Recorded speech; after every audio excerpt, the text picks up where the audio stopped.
தூத்துக்குடி டிஸ்ட்ரிக்ட்ல இருக்க ஒரு முக்கியமான இடம் தான் வல்லநாட்டுல உள்ள வெளிமான் சரணாலயம். வல்லநாடோட சிறப்பே இங்க உள்ள முல்லை காடுகள்ல காணக்கூடிய வெளிமான்கள் தான். புல்வெளியில இருக்கக்கூடிய மான் அப்படின்றதுனால இதுக்கு வெளிமான்ற பெயர் வந்திருக்கு. இத ஆங்கிலத்துல பிளாக் பக் அப்படின்ட்டு சொல்றாங்க.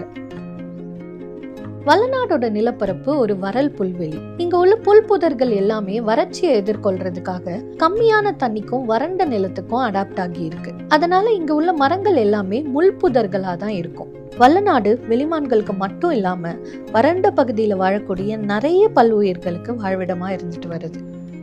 ஒரு காலகட்டத்துல சவுத் தமிழ்நாடோட முல்லை பகுதிகளில் அதிகம் காணக்கூடிய மானா இது இருந்திருக்கு. ஆனா முல்லை பகுதிகள் சுருங்கிட்டே வர்றதுனால வல்லநாடு தான் வெளிமான்களை வைல்டா பார்க்கக்கூடிய சதர்ன் மோஸ்ட் பாயிண்டா இன்னைக்கு இருந்துட்டு வருது.